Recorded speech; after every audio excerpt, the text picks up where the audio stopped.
주 안에서 오늘도 평안하시기를 바랍니다. 강건하십시오. 예, 우리 유전호님도 뵙게 돼서 반갑고요. 예, 고맙습니다. 또 지난 한 주간 우리 유발순 교사님 강단 지켜주시느라고 대단히 감사하고, 어제 이영범 선교사님 말씀에 또 은혜 받게 하신 것을 감사합니다. 할렐루야. 예, 오늘 재직 성도 세미나가 오전 9시부터 12시까지 있는 거 꼭 기억하시고요. 어제 제가 방콕에 내려가서 강사로 오신 우리 이 목사님 모시고 왔거든요. 저하고는 아주 막역한 관계고, 제가 형님 목사로 그렇게 섬기고 있는 분이십니다. 아주 말씀도 좋고 조용조용하신 분인데, 오늘하고 내일 참여하시면 큰 은혜가 되리라 여겨집니다. 많은 분들 참석하시면 대단히 좋겠습니다. 하나님이 우리와 함께 하십니다. 아멘. 저는 신앙생활이 쉽다라고 말씀하시는 분을 잘 이해를 못해요. 왜냐하면 여러분도 경험하시지만 신앙생활이 결코 쉽지 않거든요. 또 목사로 산다는 것도 쉽지 않고, 선교사로 산다는 것도 쉽지 않고, 교회 중직으로 사명을 맡은 자로 살아간다는 것이 결코 쉽지 않기 때문에 그렇습니다. 맞죠? 쉽지 않습니다. 믿음 생활을 하면 할수록, 신앙생활을 하면 할수록 더 힘들고 고되고, 이게 맞는 길인지, 내가 지금 바른 신앙을 정도를 걸어가고 있는지 때로는 혼동이 올 때도 있기 때문에 그렇습니다. 어제 우리 이 목사님하고 방콕에서 만나서 이런저런 이야기를 또 하루 종일 이야기를 나누면서 제가 참 많은 은혜를 받았는데, 제가 그렇게 이야기를 했거든요. 목사님, 목사로서 산다는 것이 이렇게 힘들고 어려운지 전 몰랐습니다. 그런데 목사로서 산다는 것이 힘들고 어려운 게 뭐 설교를 하고 예배 인도를 하고 신방을 하고, 이거보다 더 힘든 게 뭐냐면 내 자신을 컨트롤할 수가 없는 것이 더 힘든 일인 것 같습니다. 그랬더니 동의하더라고요. 동의하면서, 목사님 왜 그럴까요? 왜 목사로서 자기 통제함을 갖지 못하고 살아가는 것이 힘들까요? 예, 그게 교만일 수도 있지만 자기 권리 포기가 되지 않기 때문이라고 하는 말씀을 하시더라고요. 여러분, 가시떨기나무 아래에서 모세가 하나님을 만나 뵙습니다. 그렇지요? 하나님께서 모세에게 이런 말씀을 하십니다. 네 있는 곳은 거룩한 곳이니 신발을 벗어라.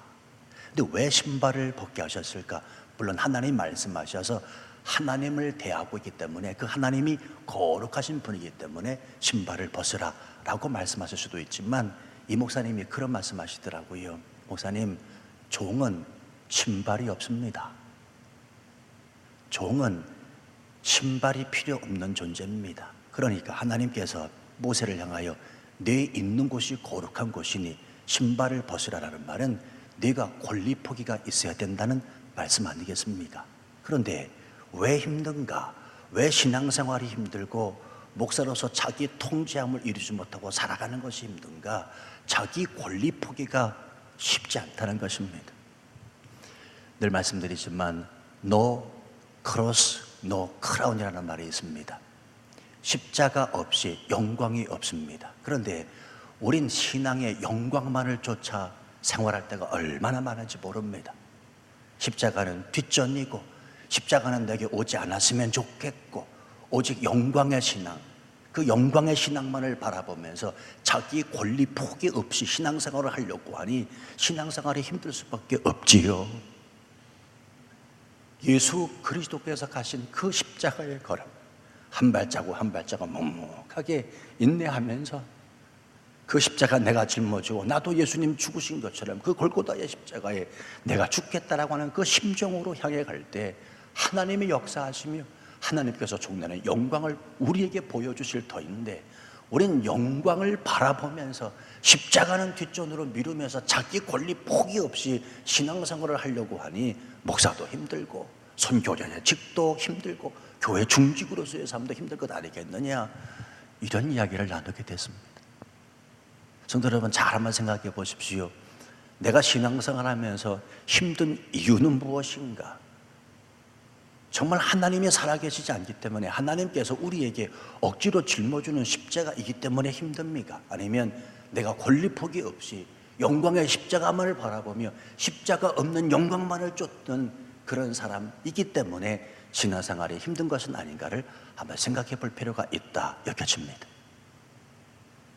오늘 요한계시록은 우리에게 이런 측면에서 귀한 말씀을 전해주는데, 요한계시록의 수신자는 다름이 아닙니다. 그 당시에 박해와 극심한 또 핍박을 받고 있는 이 요한계시록 성도들의 수신자인데, 이 요한계시록을 받는 이 당시의 성도들은 너무나 신앙생활하기가 힘들었습니다. 외부로부터는 박해와 핍박도 하셨지만 교회 내에 여러 가지 분쟁과 그 어려움 때문에 힘들고 어려운 상황에서 오늘 이 요한계시록이, 요한 사도 요한이 뭐라고 말씀하냐면, 교회가 감당해야 될 사명이 무엇인가, 그리고 교회된 존재로 살아가는 성도는 어떠한 모습으로 하나님 앞에 서 있어야 될 것을 말씀하는 기록이라는 것입니다. 단순하게 종말에 다가올 미래에 대한 이런 일들이 일어날 것이다 라고 사용해서 쓰여지는 책이 아니라, 교회된 존재로 살아가는 성도가 또 교회는 어떤 사명을 하나님으로부터 받았는지, 그 십자가를 짊어지고 어떻게 살아가야 되는지에 대해서 구체적으로 말씀하고 있는 책이 바로 요한계시록이라고 하는 사실입니다. 요한계시록의 관심은 참 유대인에게 있습니다. 영적 이스라엘에게 있고 참 성도에게 있습니다. 다시 말하면 리얼 크리스찬들에게 있다는 말입니다. 예수 믿지 않는 사람, 십자가 없이 영광만을 구하는 사람에게 요한계시록은 관심을 두고 있지 아니하고, 오히려 몸부림치면서 발버둥 치면서 하나님 앞에 바르게 살려고 애쓰는 그 참 성도가 누구인가, 참 유대인이 누구인가, 영적 이스라엘이 누구인가에 대하여 하나님께서 말씀하시는 책이라는 것입니다. 오늘 요한계시록이 주시는 그 말씀이 무엇인지를 깨달아 하나님 앞에 맡겨진 사명 감당할 수 있는 교회된 존재로 바로 설 수 있는 우리 모두가 되시기를 주님의 이름으로 축원합니다. 1절 말씀 보시면, 또 내게 지팡이 같은 갈대를 주며 말하기를, 일어나서 하나님의 성전과 제단과 그 안에서 경배하는 자들을 측량하라, 측량하라 말씀하고 있습니다. 자, 우리가 앞에서 말씀을 잘 살펴보질 않아서 그렇지만 7째 나팔이 울릴 때에 교회가 감당해야 될 교회된 존재로서 살아가는 성도가 어떻게 살아가야 되느냐, 먼저 1절 말씀은 하나님의 성전과 제단과 그 안에서 경배하는 자들을 측량하라. 자, 측량하라라는 말은 하나님께서 보호하신다는 말씀입니다. 하나님께서 함께 하신다는 말씀입니다. 그 극심한 혼란과 박해 속에서도 너희가 두려워하지 말아야 될 것은 하나님이 함께 하신다, 내가 측량한다, 내가 너희를 보호하리라, 내가 너희를 인도하리라 라고 말씀하고 있다는 말입니다. 근데 2절 말씀에 보면 성전 바깥 마당은 측량하지 말라, 보호받지 못한다는 말씀입니다. 그냥 두라, 이것은 이방인에게 그냥 주었다. 그래서 여러분, 우리가 교회 나와도요, 교회 성전 뜰만 밟고 돌아가는 인생이 돼서는 절대로 안 되지요. 하나님의 성소에 찾아나와 하나님의 지성소 앞에 찾아나와 엎드려 경배하며 찬양할 수 있는 저와 여러분이 되어야 된다는 사실입니다. 가만히 보면요, 이 교회 안에 들어온다는 그 사실 자체도 하나님의 은혜인 줄로 믿습니다. 아무나 여기 참석합니까? 아니요. 수없이 많은 사람들이 있지만 성전 뜰 마당만 밟고 돌아가는 사람이 얼마나 많은지 모릅니다. 그들은 하나님의 보호하심과 인도하심을 받을 수가 없습니다. 오늘 본문이 분명히 말씀하고 있습니다. 하나님의 성전과 제단과 그 안에서 경배하는 자들, 하나님 앞에 찾아 나오는 자들을 측량하라. 내가 그들을 보호하겠다, 그들을 인도하겠다, 그들이 내 하나님의 백성들이라 라고 하나님 말씀하시고 계시다는 말입니다. 성전 바깥에 거하는 자 측량하지 말랴, 그냥 내버려 두라 라고 말씀하고 있습니다. 그러시면서 오늘 굉장히 귀한 단어 하나가 나오는데 3절 말씀에 보면 내가 나의 두 증인에게 권세를 주겠다. 두 증인이 나옵니다. 이 신명기 법에 따르면 두 증인은 완전한 사람을 뜻합니다. 사람을 재판할 때 한 사람의 증인을 세워두는 것보다는 두 증인을 세워두라, 신명기법에 분명히 말씀하고 있거든요. 사실은 예수님의 십자가 사건 내용을 가만히 살펴보면 그건 잘못된 재판입니다. 왜? 두 증인이 없었거든요. 신명기법에 따르면 두 증인이라는 말은 완전한 숫자, 완전한 사람을 가리키는 말입니다. 이 사람은 하나님으로부터 보호받을 사람이고, 오늘날로 따지면 예수 그리스도를 믿는 교회된 존재로 살아가는 성도가 됩니다. 그 두 증인이 나타나는데 그들에게 권세를 주리니 그들이 굵은 배 옷을 입고 1260일을 예언하리라. 자, 자격을 갖춘 이 두 증인이 하나님으로부터 권세를 받습니다. 이 하나님으로부터 권세를 받은 두 증인이 해야 될 일은 뭐냐면 복음 전파입니다. 왜냐하면 하나님이 권세를 주시는 이유는 복음 전파에 있기 때문에 그렇습니다. 그래서요, 오늘 교회된 존재로 살아가는 저와 여러분이 해야 될 첫 번째 사명이 뭐냐면 복음 전파입니다. 복음 전파. 오늘 하나님께서 두 증인에게 권세를 주었다. 이 권세가 뭐냐면 4절과 5절과 6절 말씀에 보면 두 사람을 떠올릴 만한, 아주 연상할 만한 일들이 일어나는데 그 사람이 누구냐면 바로 엘리야와 모세입니다. 가만히 한번 보세요. 5절 말씀에 보면 만일 누구든지 그들을 해고자 하면, 자, 그들이라고 하는 단어가 계속해서 나와요. 4절, 5절, 6절, 7절, 8절 그들이 계속해서 그들이라는 말이 나오죠. 이 그들은 두 증인을 뜻하고 있는데 이 두 증인에게 하나님께서 권세를 주십니다. 5절 말씀, 만일 누구든지 그들을 해고자 하면 그들의 입에서 불이 나와서 그들의 원수를 삼켜버릴 것이요. 마치 갈멜산에서 엘리야가 불을 받은 것처럼 그 권세가 주어진다는 뜻이고요. 6절 말씀에 보면 그들이 권능을 가지고 하늘을 닫아 그 예언을 하는 동안 비가 오지 못하게 하고 또 권능을 가지고 물을 피로 변하게 한다. 나일 강가를 피로 변하게 했던 인물이 누굽니까? 모세지요. 그러니까 하나님께서 두 증인에게 엘리야에게 주셨던 권세, 모세에게 주셨던 그 권세를 주신다는 말씀입니다. 그러므로 하나님의 보호하심을 받은 교회된 존재로 살아가는 성도는 이 땅에서 맡겨진 사명, 복음 전파를 위하여 그렇게 살아감이 마땅하다는 사실입니다. 에베소서 6장에 보면 하나님의 전신갑주를 입어라, 그리고 복음에 예비한 신을 신으라. 여러분, 복음에 예비한 신을 신으라는 말은 성도는 어느 때 가장 힘이 있냐면 복음을 전할 준비된 자세로 살아갈 때 가장 힘이 있는 줄로 믿습니다. 저도요, 힘이 날 때가 언제인 줄 아십니까? 지난 주간에 한국 다녀왔고, 그리고 어제 방콕에서 강대상에 물론 주일날 섰습니다만 김 목사가 힘이 날 때가 언젠가, 여러분, 말씀을 전할 때라는 사실, 이 강대상에서 하나님으로부터 사용되어질 때에 힘이 있는 것을 여러분 아시지요? 성도도 마찬가지입니다. 그리스도인들도 마찬가지입니다. 성도로 이 땅을 살아가며 교회된 존재로 이 땅을 살아가는 저와 여러분이 힘을 얻을 수 있는 것은 복음이요 말씀인 줄로 믿습니다.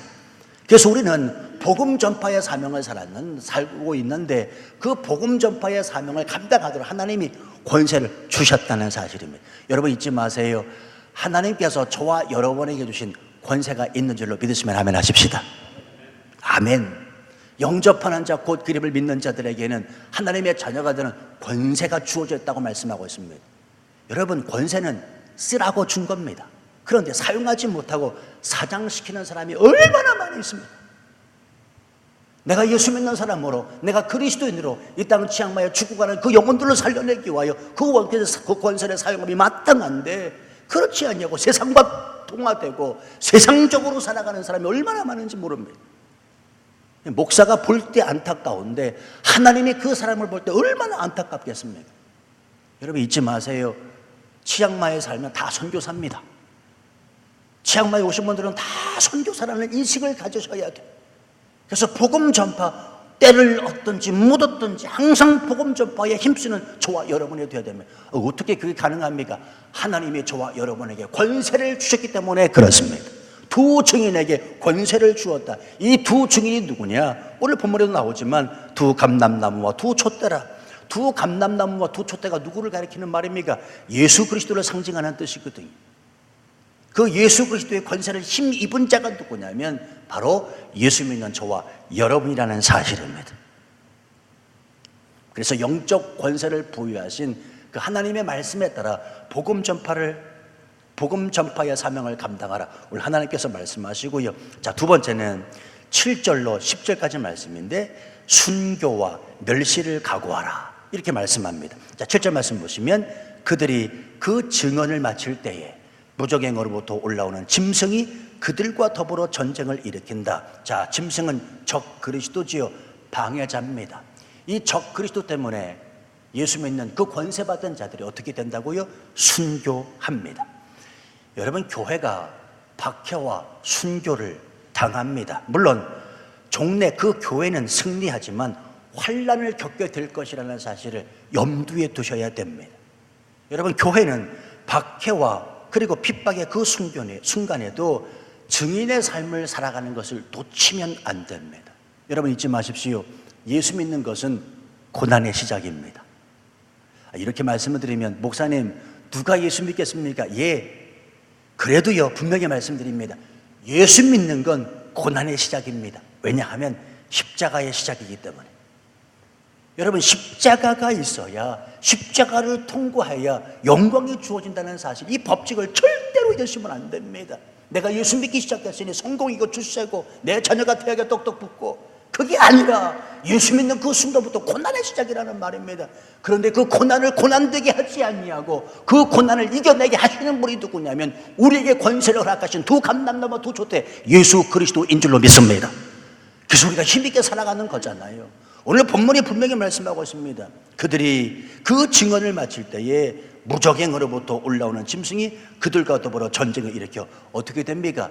결국 그들이 죽습니다. 두 증인이 죽는다는 말입니다. 그래서 예수 그리스도도 이 땅에 오셔서 십자가에 죽으셨습니다. 사단에 의해서 십자가에 죽으셨다는 말입니다. 그 예수 그리스도가 십자가의 고난을 받으셨습니다. 그러니 우리도 고난받음이 마땅하지 않겠습니까? 그럼에도 불구하고 중요한 사실은 무엇인가? 11절 이하의 말씀에 보면 3일 반 후에 하나님께로부터 생기가 그들 속에 들어가며 그들이 발로 일어서니 구경하는 자들이 크게 두려워하더라. 최후 승리할 것을 또 말씀하고 있습니다. 저는 이 예수님의 부활 사건을 제 믿음으로 받아들이면서 너무 감사하고 감격한 게 뭐냐면, 예수님께서 인류를 구원하시고자 십자가에 죽으셨습니다. 예, 죽으신 그 사건으로만 맞췄다면 어떻게 됐을까? 아주 생각만 해도 끔찍합니다. 그런데 여러분이요, 예수 그리스도 십자가에 죽으셨습니다. 그럼에도 불구하고 그 사망 권세를 이기시고 3일 만에 부활하셨다는 사실을 절대로 잊으시면 안 됩니다. 내가 죽으면 나도 부활하게 됩니다. 지금 이 고난과 고통의 순간은 잠깐이라는 사실을 꼭 기억하셔야 됩니다. 그래서 예수 믿는 사람은 어제보다 오늘이 낫고요, 오늘보다 내일이 나은 삶을 살아가야 됩니다. 왜? 부활을 꿈꾸며 부활을 소망하고 있기 때문에 그렇습니다. 그러니까 예를 들면 이런 거예요. 올해 2019년이 이렇게 살았다 하면 내년 2020년은 더 멋지게 살아야 됩니다. 그리고 또 다가오는 내후년에 2021년은 더 멋지게 살 것이라고 하는 소망과 그 꿈을 품어야 된다는 사실입니다. 왜? 우리는 부활의 소망, 부활의 꿈을 가지고 있기 때문에 최후 승리할 것을 믿고 살아가는 사람이 예수 믿는 사람, 두 증인의 삶인 것을 오늘 말씀하고 있기 때문에 그렇습니다. 우리의 그 모습을 보고 참 놀라운 사실은 13절 하반절 말씀 보면 그 남은 자들이 두려워하여 영광을 하늘의 하나님께 돌리더라. 성도 여러분, 끝까지 인내하고 참아 하나님 앞에 영광을 돌리는 자는 다른 사람들로부터도 영광을 받게 될 것이고, 그 영광을 하나님께 돌리는 놀라운 일들이 있음을 우린 잊어서는 안 됩니다. 성경에서 승리한다라는 말은 인내와 동일시합니다. 악을 압도하고 대적을 물리치는 이 아름다운 일은 사실 우리의 몫이 아니라, 기억하십시오, 하나님께서 행하시는 이름을 꼭 기억하십시오. 내가 이긴 듯 하지만, 내가 승리하는 듯 하지만 아니요, 하나님이 도와주셔야, 아니 하나님이 역사하실 때 참된 승리가 저와 여러분의 앞에 있다는 사실입니다. 우리 하나님이 우리와 함께 하시는 이 분명한 사실을 깨닫고 오늘 좀 힘들고 어려운 일이 닥친다 할지라도 최후 승리할 것이다, 부활의 소망을 꿈꾸면서 하나님 앞에 큰 영광 돌리시며 우리의 그 모습을 보고 세상이 우리를 두려워할 수 있는 놀라운 일들이 있기를 주님의 이름으로 부탁합니다. 잊지 마십시오. 하나님이 우리와 함께 하십니다. 기도하겠습니다. 아버지 하나님, 신앙생활하기가 힘들고 보통 어려운 일이 아닙니다. 왜 어려울까요? 문제의 원인을 분명히 오늘도 말씀을 통하여 깨닫게 하시니 감사하고, 주여, 내가 십자가 달게 지고 좁은 문으로 행하여 주님 그 십자가에서 죽으신 그대로 나도 죽어 부활의 영광 맞이할 수 있는 우리들 삶 되게 하여 주옵소서. 오늘도 숱한 일들 속에서 때로 낙심하고 또 절망하며 하나님 어디 계십니까? 하나님 살아계십니까? 라고 절규할지언정 하나님에 대한 분명한 믿음 놓치지 아니하고 인내하여 승리할 수 있는 우리들 삶 되어지도록 성령님 역사하여 주옵소서. 주님 기대하옵고 예수님의 이름으로 기도하옵나이다. 아멘.